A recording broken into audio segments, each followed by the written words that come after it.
C'est à l'Académie des Arts et Métiers, au Vauxhall-Aspin, que nous avons rencontré Frédéric Materne, photographe, ainsi que toute une équipe de personnes qui développent des photos selon une technique du 19e siècle.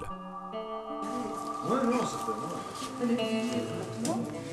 Mais est-ce qu'on peut faire comme 5 photos et puis les autres en blanc? Le papier blanc, on va les décorer? Oui. Non, on va le mettre Oui.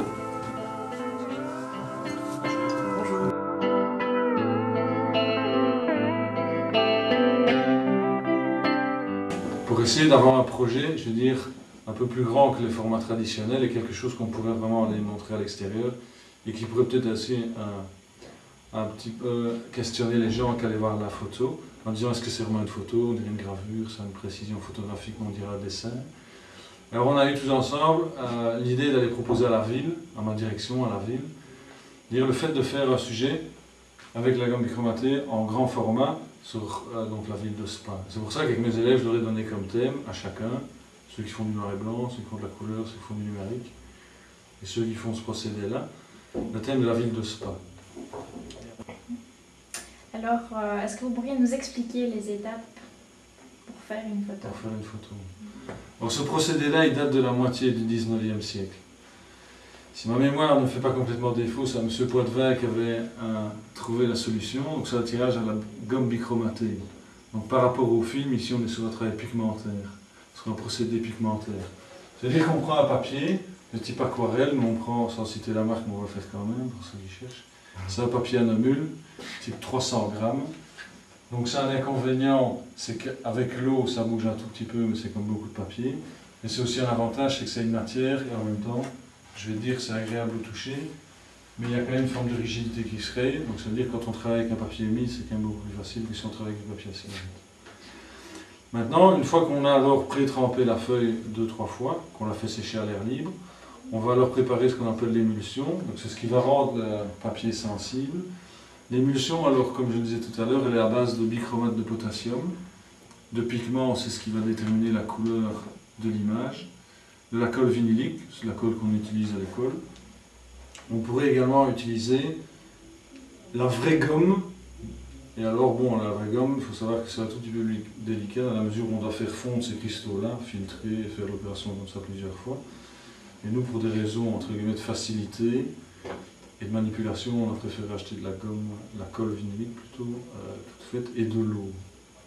Une fois alors que notre papier, je veux dire, ici, est découpé, pré-mouillé, sec, on met alors l'émulsion, on couche l'émulsion sur le papier, on fait sécher cette émulsion-là à l'abri des UV. Ça veut dire qu'on peut travailler dans une pièce éclairée de manière artificielle, mais il faut vraiment faire attention aux UV, parce que la solution est sensible donc aux UV, c'est-à-dire rayons du soleil.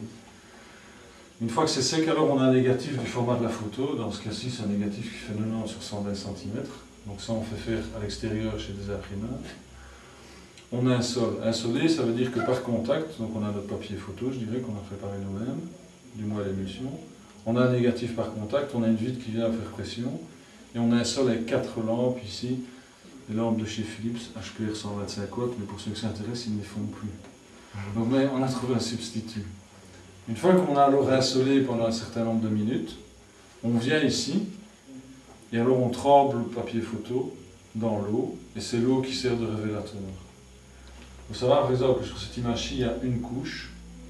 On trouve qu'il y a certaines zones qui sont trop claires, d'autres, je vais dire, où la matière est partie de la photo. Ça veut dire qu'on va refaire une deuxième couche. Donc une fois alors que c'est développé, on fait ressécher le papier, on refait une émulsion, qu'on recouche sur le papier, on réassole, on redéveloppe. Et alors comme ça, par couches successives, le contraste arrive, et les détails, autant dans les hautes lumières que dans les basses lumières, alors à un moment donné, ça se stabilise et ça arrive, et c'est ce qui fait qu'on a une vision, je veux dire, globale de l'image. Et à un moment donné, je veux dire, c'est aussi une perception de l'image qui fait qu'on pense qu'elle est terminée. Et combien de temps pour faire une photo en général? Alors pour les formats ici, donc qui font 90 sur 120, on met en général, on met plus ou moins 2 week-ends. Il faut savoir qu'ici, j'ai 16 heures de cours. Et alors, on s'attaque, je veux dire, le vendredi, on a 8 heures, et le samedi, on a 7 heures. Et alors, on fait ça 2 semaines d'affilée, et alors là, on sait avoir un tirage déterminé. Pourquoi? Parce que ici, étant donné que les vendredis et le samedi, ça se suit, à un moment donné, comme on verra peut-être tout à l'heure, on le fait sécher de manière qui n'est absolument pas naturelle. On accélère le processus avec un sèche-cheveux ou plusieurs. Parce que le papier, s'il est humide, on a une réaction avec l'émulsion, ce qui fait qu'on risque alors de perdre tout le travail qui avait déjà été exécuté avant.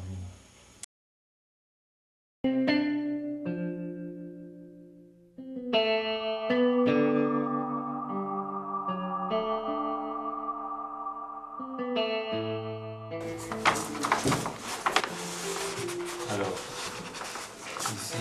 On fait un joint ici, un pétard, comme on appelle ça. Non, attends, Pierre, c'est pas juste. Ouais, voilà.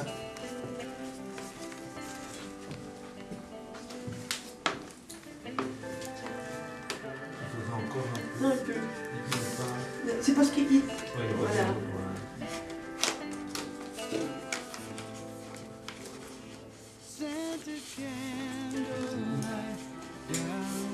Prends-le avec la feuille. Voilà.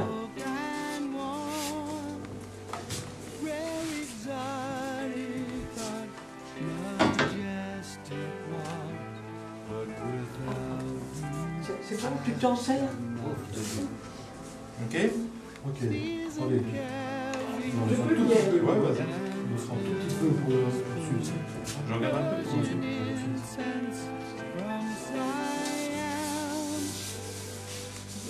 Je sais que c'est du celui-là, il est en train de prendre.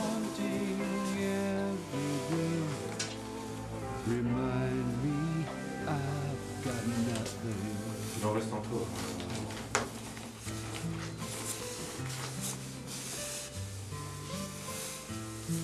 Même ici, il y en a un peu ici. Oui. C'est rare, un peu là.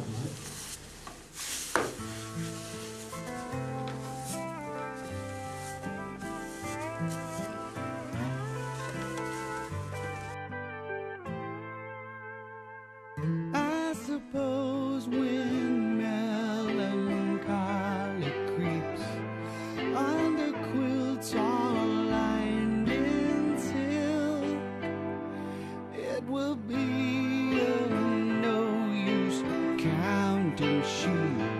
Oh, I've got nothing.